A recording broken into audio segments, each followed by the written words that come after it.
A graça e paz, bem-vindos a mais um devocional, mais um momento em que a gente para ler a palavra do Senhor. Vamos começar com uma oração? Senhor, obrigado por mais essa oportunidade de ler a tua palavra, que teu Espírito nos guie nesse momento, para que nós possamos aprender mais de ti. Fica conosco, nos capacitando, nos dando sabedoria. É isso que eu te peço e agradeço em nome de Jesus. Amém. E vamos para o texto de hoje, que começa lá em 1 Reis, capítulo 7. Nós leremos do verso 1 até o 51, que diz o seguinte: nós lemos ontem que Salomão tinha construído o templo do Senhor e mostrou a grandiosidade disso. Israel estava numa época muito próspera. E diz o seguinte: Salomão também construiu para si um palácio e levou 13 anos para terminá-lo. Um dos edifícios que Salomão construiu se chamava Palácio da Floresta do Líbano. Media 45 metros de comprimento, 22,5 metros de largura e 13,5 metros de altura. Nele havia 4 fileiras de colunas de cedro, com grandes vigas de cedro assentadas sobre as colunas. O teto do salão era de cedro e ficava acima das vigas, que eram sustentadas por colunas. Havia 45 vigas, dispostas em 3 fileiras com 15 vigas cada uma. Em cada lado do longo salão havia 3 fileiras de janelas, uma de frente para outra. Todas as portas e suas vergas tinham batentes retangulares e eram dispostas de 3 em 3, uma de frente para outra. Salomão também construiu o Salão das Colunas, que media 22,5 metros de comprimento e 13,5 metros de largura. Tinha na frente uma varanda com colunas e uma cobertura acima delas. Salomão construiu ainda a Sala do Trono, conhecida como Salão do Julgamento, onde se sentava para ouvir as questões a serem julgadas. A sala era revestida de madeira de cedro desde o piso até o teto. A residência onde ele morava ficava em torno de um pátio atrás do Salão do Julgamento e era construída da mesma forma. Ele também construiu uma residência semelhante para a filha do faraó, com quem havia se casado. Todos esses edifícios foram construídos com grandes blocos de pedra de alta qualidade, cortados na medida exata de todos os lados, do alicerce até o beiral do telhado, desde o lado externo até o grande pátio. Algumas das grandes pedras do alicerce mediam 4,5 metros por 3,6 metros. Por cima dos alicerces foram colocados blocos de pedra de alta qualidade, cortados sob medida, e vigas de cedro. As paredes do grande pátio foram construídas com uma camada de vigas de cedro entre cada 3 camadas de pedras cortadas, como as paredes do pátio interno do templo do Senhor, com sua sala de entrada. O rei Salomão mandou que viesse de Tiro um homem chamado Hirão. Ele era israelita por parte de mãe, uma viúva da tribo de Naftali, e seu pai, originário de Tiro. Havia sido artífice em bronze. Hirão era extremamente hábil e talentoso em qualquer obra de bronze, e veio realizar todo o trabalho com metais para o rei Salomão.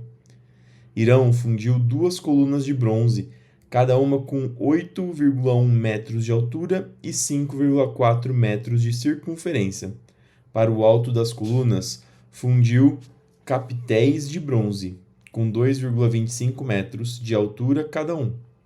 Cada capitel era enfeitado com 7 conjuntos de correntes entrelaçadas. Para enfeitar os capitéis no alto das colunas, fez 2 fileiras de romã ao redor desse conjunto de correntes. Os capitéis no alto das colunas da sala de entrada tinham forma de lírios e mediam 1,8 metro de altura. Nos capitéis das 2 colunas havia 200 romãs dispostas em 2 fileiras, perto da superfície arredondada, e do conjunto de correntes entrelaçadas. Hirão colocou as colunas na entrada do templo, uma à direita e outra à esquerda. A que estava à direita deu o nome de Jaquim, e a outra, à esquerda, deu o nome de Boaz. Os capitéis no alto das colunas tinham a forma de lírios, e assim foi terminada a obra das colunas. Depois, Hirão fundiu um grande tanque redondo que chamaram de mar. O tanque media 4,5 metros de uma borda a outra, 2,25 metros de profundidade e 13,5 metros de circunferência. Logo abaixo da borda tinha ao seu redor 2 fileiras de frutos decorativos. Havia cerca de 20 frutos por metro, em toda a circunferência, formando uma única peça de fundição com o tanque. O tanque ficava apoiado sobre 12 touros, todos voltados para fora. 3 voltados para o norte, 3 para o oeste, 3 para o sul e 3 para o leste. As paredes do tanque tinham 8 centímetros de espessura e sua borda se projetava para fora como uma taça, semelhante a um lírio. Tinha capacidade de cerca de 42 mil litros de água. Irão também fez 10 bases móveis de bronze para levar água. Cada uma media 1,8 metro de comprimento e 1,8 metro de largura e 1,35 metro de altura. Foram construídos com painéis laterais presos com travessões. Tanto os painéis como os travessões eram enfeitados com entalhes de leões, bois e querubins. Acima e abaixo dos leões e bois havia guirlandas decorativas. Cada uma das bases tinha 4 rodas de bronze e eixos de bronze. Nos cantos das bases havia suportes para as pias de bronze. Os suportes eram decorados de cada lado, com entalhes de guirlandas. Na parte superior de cada base havia um encaixe redondo para a bacia. Projetava-se 45 centímetros acima da parte superior da base, com um pedestal redondo. E sua abertura tinha 67,5 centímetros de um lado ao outro. Do lado de fora era enfeitada com entalhes de guirlandas. Os painéis das bases eram quadrados e não redondos. Sobre os painéis ficavam as 4 rodas ligadas aos eixos que haviam sido fundidos como parte da base. As rodas tinham 67,5 centímetros de diâmetro e eram semelhantes a rodas de carro de guerra. Os eixos, raios, aros e cubos das rodas eram todos de bronze fundido. Em cada um dos 4 cantos da base havia alças que também eram fundidas com a parte da estrutura. Em volta da parte superior de cada base havia uma borda com 22,5 centímetros de largura. Os suportes nos cantos e os painéis laterais eram fundidos com a base como se fossem uma só peça. Entalhes de querubins, leões e palmeiras enfeitavam os painéis e os suportes nos cantos em todos os espaços disponíveis, e havia guirlandas ao redor de tudo. As 10 bases tinham todas o mesmo tamanho e foram feitas iguais, cada uma fundida no mesmo molde. Irão também fez 10 pias menores de bronze, uma para cada base móvel. Cada pia media 1,8 metros de diâmetro e tinha uma capacidade para cerca de 840 litros de água. Basicamente, 10 caixas d'água aí. Ele colocou 5 bases do lado sul do templo e 5 do lado norte. O grande tanque de bronze chamado Mar foi colocado perto do canto sudeste do templo. Também fez as bacias, pás e tigelas necessárias. Assim, Irão terminou tudo que o rei Salomão havia ordenado que ele fizesse para o templo do Senhor. As 2 colunas, os 2 capitéis em forma de taça no alto das colunas, os 2 conjuntos de correntes entrelaçadas que enfeitavam os capitéis, as 400 romãs penduradas nas correntes dos capitéis, 2 fileiras de romã para cada conjunto de correntes que enfeitavam os capitéis no alto das colunas. As 10 basemóveis para levar água com as 10 pias, o mar e os 12 bois debaixo dele, os baldes das cinzas, as pás e as tigelas. Irão fez todos esses objetos de bronze polido para o templo do Senhor, conforme as instruções do rei Salomão. O rei ordenou que fossem fundidos em moldes de barro do vale do Jordão, entre Sucote e Zaretã. Salomão não pesou todos esses objetos, porque eram muitos. O peso do bronze não pôde ser medido. Salomão também fez toda a mobília do templo do Senhor: o altar de ouro, a mesa de ouro para os pães da presença, os candelabros de ouro maciço, 5 do lado direito e 5 do lado esquerdo, em frente ao lugar santíssimo. Os enfeites de flores, as lâmpadas e as tenazes, todos de ouro. Os baldes pequenos, os cortadores de pavio, as tigelas, as colheres, os incensários, todos de ouro maciço. As dobradiças das portas de entrada para o lugar santíssimo e do salão principal do templo, revestidas com ouro. Assim, o rei Salomão concluiu toda a sua obra no templo do Senhor. Então trouxe todos os presentes que seu pai Davi havia consagrado, a prata, o ouro e os diversos objetos, e os guardou na tesouraria do templo do Senhor. E aqui a gente vê a quantidade de coisas que foram feitas para o templo do Senhor, a suntuosidade que esse templo tinha. Imagina que uma caixa d'água ela suporta mais ou menos 1.000 litros de água. Então, cada uma das 10 bacias, digamos assim, eram praticamente uma caixa d'água. E o mar, que era uma bacia gigantesca, ela conseguia suportar aí 42.000 litros de água, pelo que a gente leu aqui. Então, era objetos gigantescos, era uma estrutura gigantesca com muito material sendo utilizado. Então, a suntuosidade de Israel nessa época era gigantesca. Lembrando que dentro dos presentes que foram enviados por Salomão dentro do templo, que Davi adquiriu, estavam, por exemplo, escudos de ouro que foram pegos de outros reinos, quando Davi estava em guerra com eles. Então, 42.000 litros de água. Então, é realmente uma quantidade absurda de objetos, de metais que foram utilizados, bronze e ouro, tudo que eles puderam fazer para dedicar ao Senhor. Não que o Senhor precise de ouro, de prata, não. O Senhor é o Criador de tudo, ele não precisa de nada disso. Entretanto, é interessante que o empenho que eles colocaram para construir o templo do Senhor mostra o quanto eles queriam adorar o Senhor, mostram o quão o Senhor era precioso dentro do coração dessas pessoas. Atos 7, do 30 até o 50.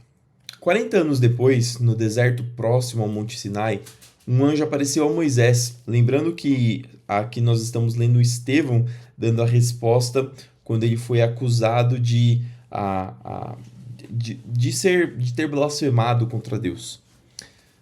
40 anos depois, no deserto próximo ao Monte Sinai, um anjo apareceu a Moisés nas chamas de um arbusto que queimava. Quando Moisés viu aquilo, ficou admirado. Aproximando-se para observar melhor, ouviu a voz do Senhor que disse: Eu sou o Deus de seus antepassados, o Deus de Abraão, de Isaque e de Jacó. Moisés tremia de medo e não tinha coragem de olhar. Então o Senhor lhe disse: Tire as sandálias, porque você está pisando em terra santa. Por certo, tenho visto a aflição de meu povo no Egito, tenho ouvido seus gemidos e desci para libertá-los. Agora vá, pois eu o envio de volta ao Egito. Era esse o mesmo Moisés que o povo havia rejeitado quando lhe perguntaram: Quem o nomeou líder e juiz? Por meio do anjo que apareceu a Moisés no arbusto em chamas, Deus o enviou para ser líder e libertador. Assim, com muitas maravilhas e sinais, ele conduziu para fora do Egito, pelo Mar Vermelho e pelo deserto durante 40 anos. Esse mesmo Moisés disse ao povo de Israel: Deus levantará para vocês um profeta como eu do meio do seu povo. Moisés estava com nossos antepassados, a congregação do povo de Deus no deserto, quando o anjo lhe falou no Monte Sinai. E ali Moisés recebeu palavras que dão vida para transmiti-las a nós. Mas nossos antepassados se recusaram a obedecer Moisés. Eles o rejeitaram e, em seu íntimo, voltaram ao Egito.